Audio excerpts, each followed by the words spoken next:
Absolutely. You know when it's not air. Welcome to Sam's Garage, presented by NH Oil Undercoatings.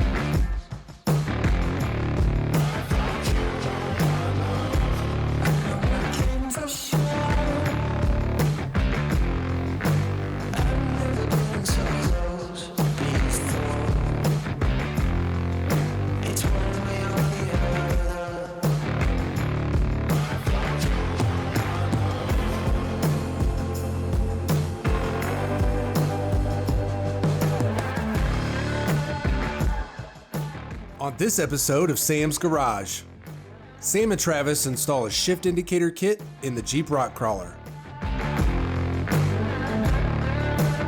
Sam and Doug install the interior in the Alpha One GTO.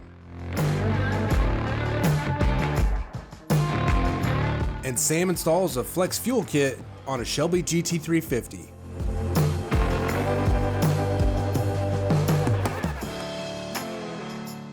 Sam replaces the worn-out shocks and springs on a friend's truck.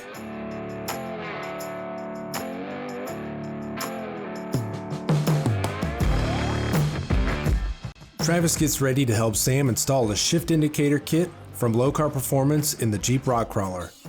When doing engine swaps on domestic vehicles, lining up the shift indicator can be a challenge. The kit from Lokar will ensure that anyone who drives this Jeep will know exactly what gear they're in. If you guys on engine swaps, domestic engine swaps, whether it be a Ford, Chrysler, or a Chevy, you know that when you change out the transmission, getting the factory shift indicator to be exactly where the transmission shifter is almost impossible. It is. You guys have come up with a cable-driven shift indicator that's universal, that can fit the big three and do a good job, know where the shift indicator is, actually what gear you're in. But if the wife was driving it, a friend is driving it, and doesn't know that, hey, 1 is reverse, 3 is drive, they can look at the indicator and tell. Yes, absolutely. So we've got an LED readout here. We have both those in boot indicator and a dash like this one. They read vertical and horizontal. This bracket will bolt to the pan. This is a universal bracket that you can mount this box to because it doesn't have to be mounted to the transmission. And this is some more hardware as well. That's our index cable stops. That will go on our sensor. And for an inner cable to attach to that is what those are. So this is just a sweep, right? There's Yes. no stopping. How does it know? It's just programmed, or You have to program it. you have to program Yep. it? So you've got to it's got to know where park is. Yep. Hit the set switch. That way it Got it. knows exactly where that is. That's nice, man. Thank you.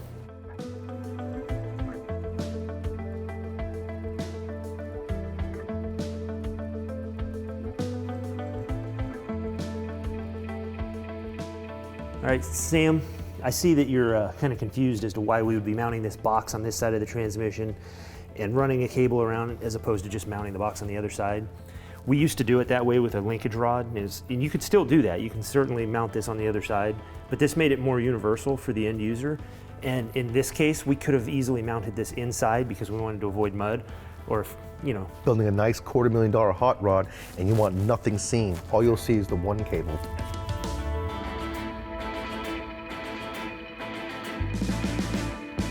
All right, so this is GM, so we're here. We're overdrive, so Okay. that P is still purple. R is still yellow.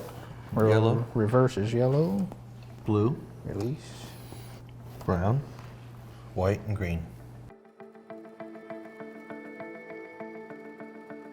As you can see, we've got everything loosely installed. The wires aren't tucked. We still don't know where the indicator is going to go because we don't have the dash done. I'm going to be the ignition switch turning Travis on. We've got a battery right here. I'm going to show you guys how to program this. So once you got power, you release the set button. You see the lights on the decoder box are all green. That's where they should be. Let's just say they're red like they are now. If they're red, you'll touch the set button, change them back to green, which is where they should be. So once they're all on green, you'll press and hold that set button until you see them both come on, red and green. Then you'll let go. Park will be flashing. Once park is flashing, Kevin's down there operating the selector shaft on the transmission. We're in park, so we'll press and hold that set button for a second. Release, you'll hear the box click. It switched back to reverse. So Kevin, put us in reverse, please. We're in reverse, press and hold, so on and so forth. You want to do this all the way down the indicator, and you want to make sure, don't look at the display that gives you the indication. Ignore that for now because that may confuse you in the programming sequence. Don't connect anything except for the red, green, and black like you see there from the sensor, power and ground. That's it for right now until you get the box program, then you can hook everything up. So let's go ahead and program the rest of it and see what the indicator looks like once it's actually being worked. That is a really nice unit. Finally, we got something in the vehicle where if you have an engine swap, different transmission, you can indicate exactly where your selector is, no guesswork. Your wife can drive it, you can valet the car, very nice feature.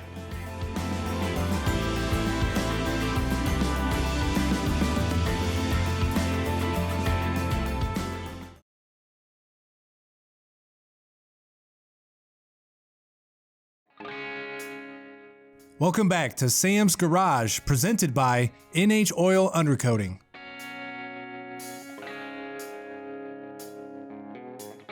Jay stops by to help Sam and Doug complete the remaining interior for the Alpha One GTO. The dashboard and seats are the last pieces that need to be installed. Well, Doug, Jay, this is the fun part, for me at least, because I don't have to do a lot of work. But you got a lot of work ahead of you because you're going to redo completely the interior of this car, making it look like an exotic. Oh, yeah. You got a lot of management to do. Yeah, no, this is going to be great. I mean, Jay, you did a fantastic job. I mean, the color of the leather, the stitching, I'm so impressed with what I'm seeing. The low back seat makes it look authentic, but that dashboard really sets off the interior. Yeah, that dash is unbelievable. The way the gauges look and the way it all came out. When people look at this, they're going to be amazed at the quality of workmanship in this. Absolutely, it's going to look really good. It really takes you back over to the European design. And the thing is that when you look inside, you don't see those traditional 3 gauges on top of the dashboard that used to be there. So therefore, it takes your mind away from what it used to be. Yeah, absolutely. It's going to be a lot of fun putting all this in. And, you know, Sam and Jay, you know, once again, I'm going to help you guys best I can. I'll give you the proper directions and make sure you guys do it right. If you need any help, you just let me know and I'll show you how to do it. I'll make sure to transfer your orders over to Jay on this one. All right, that sounds like a plan. I got it. Jay, you did such a good job on the door panels and all the panels in the back. Seeing this thing come together looks so good. Hey, thank you, man. I appreciate it. It's a great job, man. And I think we did really good on the colors, the red stitching. The color goes good with the contrast of the color of the carpet, matches the headliner. yes. Now all we got to do, as you notice, I took out all the factory air, HVAC box, the blower. I replaced it with an aftermarket AC unit that took up 1/3 the space of the original stuff. Right, that's beautiful. So next thing we're going to do is put in our dash skin, which is the new one we did. Right. And we can go ahead and put that on because I can still wire up all my components from underneath the dash. Right. It wouldn't make sense to pull the dashboard out every time I got to service this thing. Exactly. You know what I mean? Whenever you're building yourself a car, a project car, you always have to make it serviceable. And let's say you're not going to be the one that's servicing it. The person moves to another place and they got to get a new mechanic. That person's got to be able to work on that car like, you know, like a normal car so that it costs the person who owns the car less money in fabrication. Always make sure to inventory the hardware coming out of the car. As you can see, we've got the door and the dash on this one. Looking for the 4 screws for the cowl plate. And even the best of us that do inventory will sometimes lose the hardware. All right, Jay, with this aftermarket dash, by the way, it looks beautiful. The red stitching. Thank you, I appreciate it. Matches everything, looks really good. But the A-pillars right here, because they're contoured to the factory dash, as you can see right there, the bulge that comes out isn't gonna clear. So I think because we have enough room with the air gap right there, if you just remove that curve right there and rewrap it, we can slide it in and screw it up.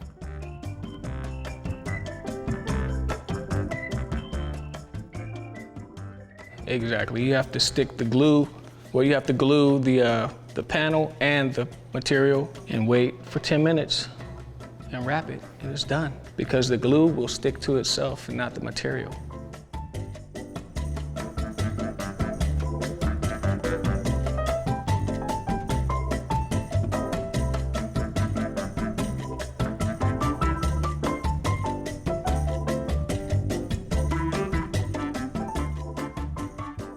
That is absolutely gorgeous, Jay. You knocked it out the park once again. Thank you, man. I appreciate it. It looks elegant, man. It really does. I have a whole lot of wiring to do still, but it's very accessible. The dashboard really sets it off in there. Thank you. I can't wait to see the dash cluster in it. Yep. All I got to do now is fill up the instrument cluster with some gauges.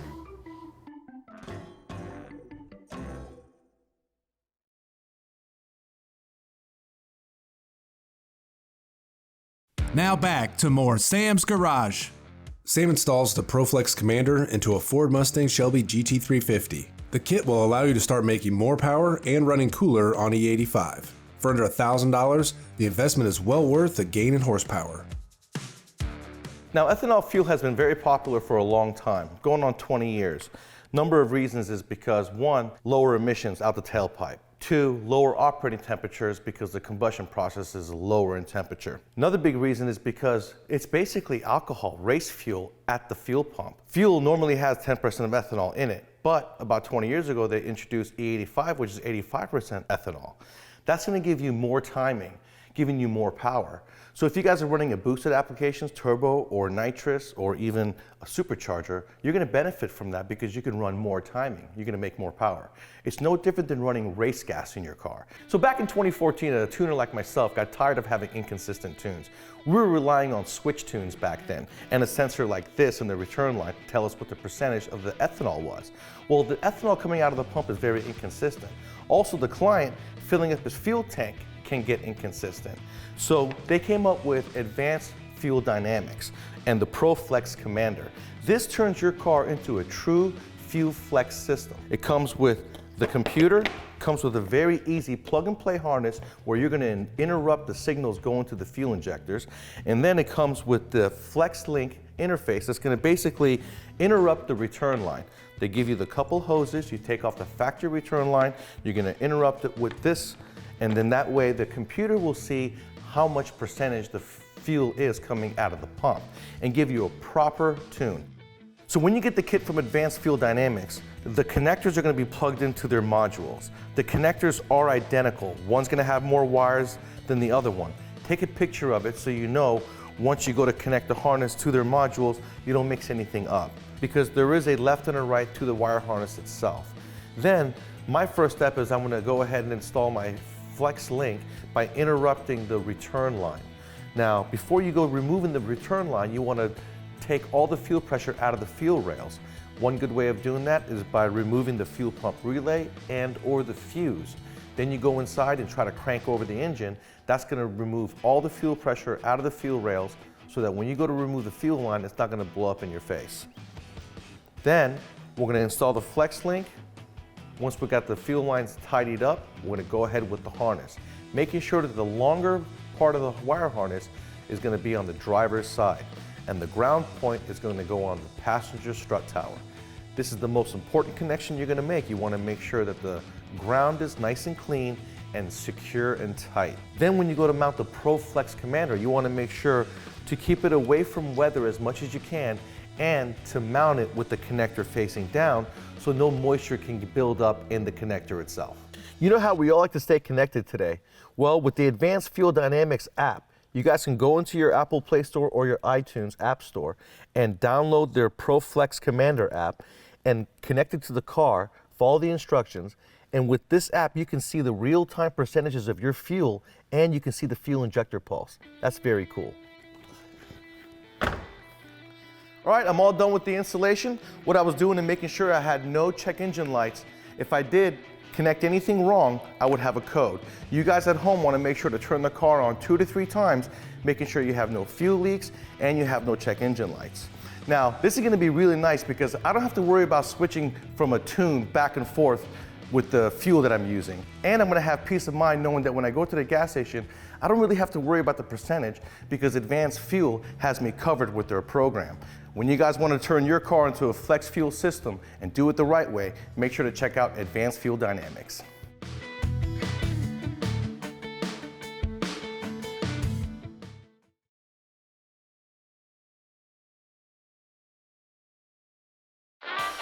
Welcome back to Sam's Garage, presented by NH Oil Undercoating.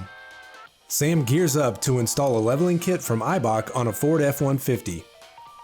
The leveling kit is designed to provide a balanced ride quality on and off-road. The new upgraded suspension will be a great holiday gift to someone very special. I got my good friend's truck in the shop, It's got 166 on it. He's been complaining about the ride, so it's time for some new shocks. But because he does so much for so many people, I decided to do something better for him. And as a little gift, I went to IBOC, and instead of just doing shocks, we're going to do a leveling kit. So the rear shocks are going to give me 1 inch, and the front suspension is going to give me 2 3/4 inch. So not only is this truck going to look really good, but it's going to ride just as nice. And I think that's going to make him really jolly.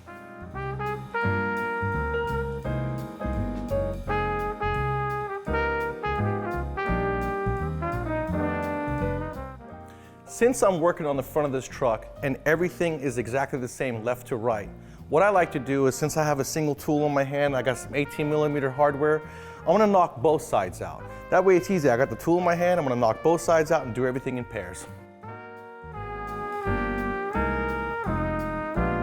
Anytime you guys are working with ball joints and you gotta bust them loose, you wanna hit it with a hammer because it's the vibration that actually separates the two components. Now, what you've seen me do is put the nut back onto the ball joint just in case I slip with the hammer. I'm not gonna damage the threads. I'm using a brass hammer so that I don't put too much damage on the knuckle itself. But that's where you wanna hit it, and you see that it busts it loose.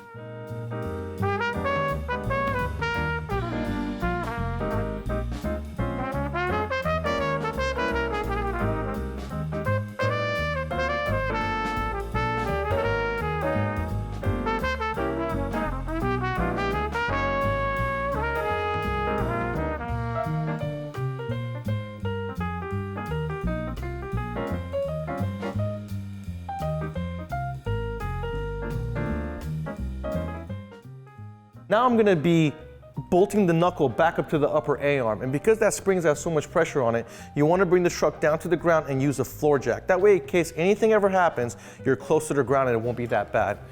A stand-up jack doesn't do a good job in this case. So I'm getting ready to install the rear shocks. Now you have to remember, even though the vehicle is on a lift, the suspension can still move and float. Okay, so the shocks, because this is a live axle, actually help hold the axle in place. So what's gonna happen is if I loosen that shock, the axle is gonna wanna drop. So I'm using a jack stand to keep the axle in place, and I'm gonna do it one at a time. The last thing you guys wanna do is become impatient.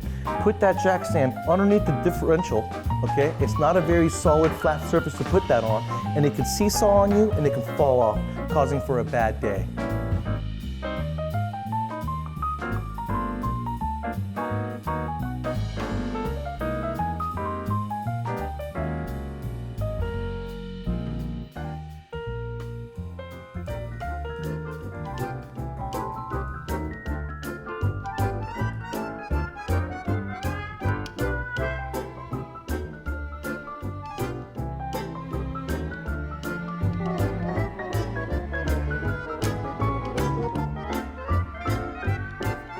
That looks good. It's gonna ride as good as it looks, and there's another 1.25 inches to play with up front. Sam, the sleigh looks awesome. Is she ready to fly? It's She almost is ready that to time. fly. Absolutely ready to fly. Merry Christmas to you. Thank you so much. Merry Christmas to you, Santa. What do you think? This sleigh is gonna go over any terrain that you can That'll handle. be perfect. That way, all the kids will get their gifts on Christmas Eve.